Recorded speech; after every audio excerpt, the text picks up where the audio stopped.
Outra coisa é o BRICS como um grupo mais amplo, mas mesmo assim eu diria, sei lá, tomemos o Brasil, tá?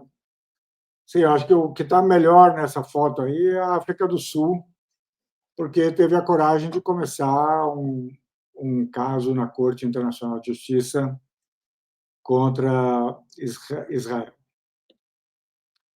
O Tiago Barizon, professor, ele fala sobre as expressões, né, americanos e Ocidente, que são termos geográficos e politicamente imprecisos, que tomam a parte pelo todo, né, que tem muitas Américas, que por que a gente não falaria talvez de como chama, centro, periferia, capitalista, países imperialistas e países dominados, né?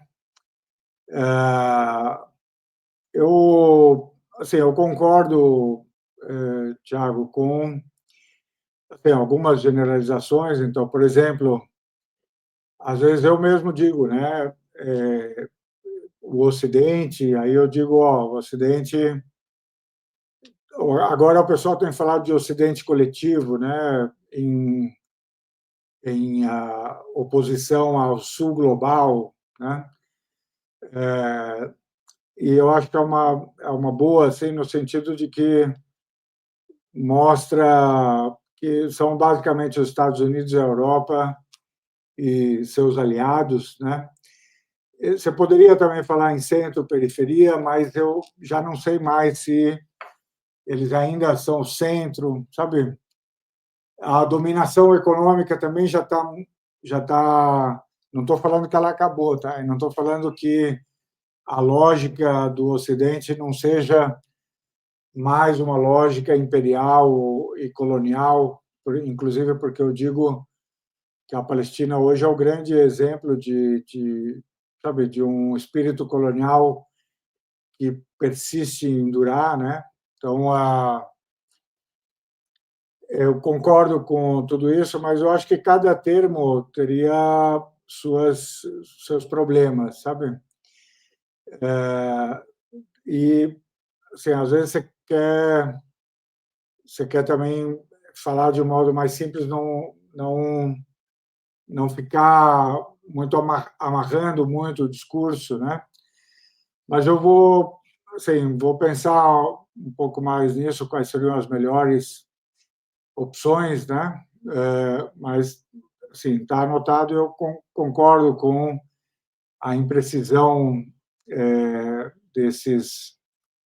Com relação à linguagem comum na imprensa, né? Que sim participa em um dos lados, eu acho até que o problema da imprensa, quando ela mostra que ela está de um dos lados, ela mostra para quem quiser ver, não todo mundo quer ver, né? Mas é que a imprensa fala como se ela sempre estivesse no lugar, né? Na perspectiva do Ocidente e da Europa, sabe, da Europa Ocidental. Quer dizer, a nossa imprensa fala como se esse fosse o lugar da verdade. Então, eles falam como se eles fossem os americanos, como se eles fossem os europeus, sabe? Eles nem falam como se fossem os brasileiros, no caso dos veículos brasileiros, né? Então, é mais sutil até do que o uso das expressões adotadas, né? Mas fica anotado. Tem o Muhammad, né? Gostaria de saber a perspectiva da vitória do Zohran Mamdani, né? Com votos, inclusive, da comunidade judaica, se é o despertar contra o lobby sionista. Eu acho que o despertar começou antes, viu?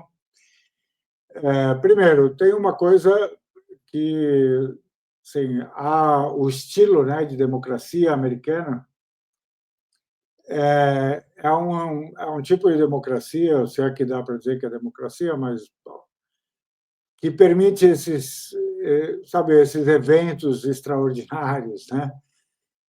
Então, permite que em determinado distrito ganhe lá uma moça que é de origem palestina, ou que ganhe, sabe, uma moça de origem africana, e que numa eleição, por exemplo, municipal, local, que tenha vantagem, pelo menos por enquanto, uma pessoa, sabe, um pouco fora da caixinha, né? Claro que isso é impressionante, não deixa de ser, né? Mas perceba que ele é um perfil que, apesar de, né, muçulmano, ele é um perfil tipicamente, digamos, liberal no sentido americano da palavra, progressista, né, no sentido mais usual aqui, né? Então, assim, as pautas são as pautas mais liberais ou mais da esquerda, né?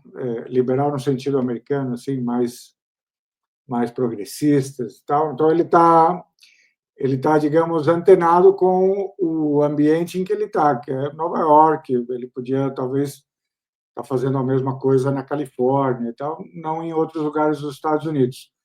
Então a cidade de Nova York é uma cidade propícia para isto. Agora, é claro que tem sei lá, um paradoxo, uma coisa interessante, que é Nova York também é a maior comunidade judia, talvez, do mundo, né? Mas é uma comunidade judia muito progressista, justamente.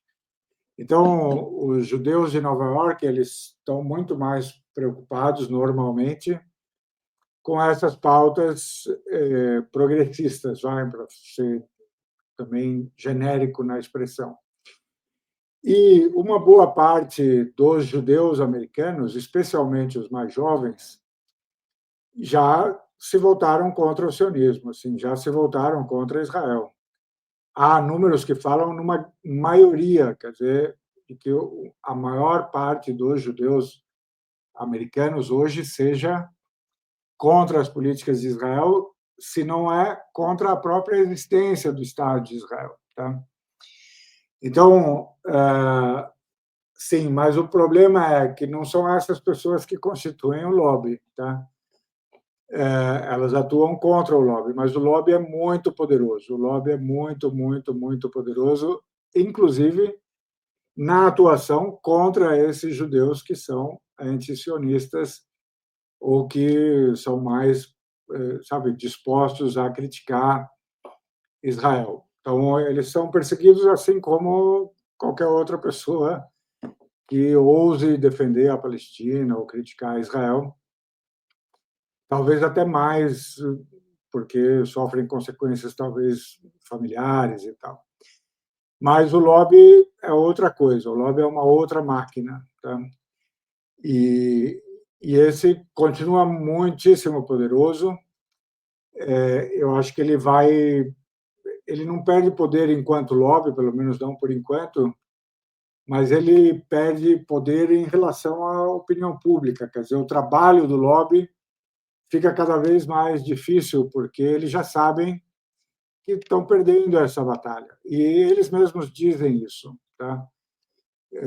As organizações do lobby pró-Israel nos Estados Unidos e fora reconhecem francamente que eles estão perdendo a batalha nas universidades, pelos jovens, pela juventude, inclusive entre os jovens judeus, né?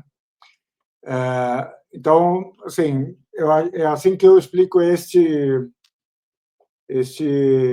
mas o lobby continua muito forte, sim, porque aí um dia a gente poderia fazer um vídeo só sobre o que isso significa, né? O que é o lobby, como é que ele funciona, dar alguns exemplos, né?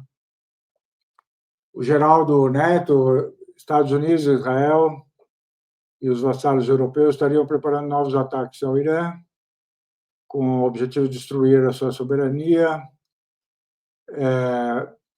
Será que é uma pergunta, né? Será que eles estariam e será que a Rússia e a China se envolveriam diretamente ou indiretamente? Eu acho que eu já respondi, né, em parte ou quase até em tudo, mas assim, os europeus realmente funcionaram aqui como vassalos, isso é uma coisa que eu ainda não disse, então um complemento, né?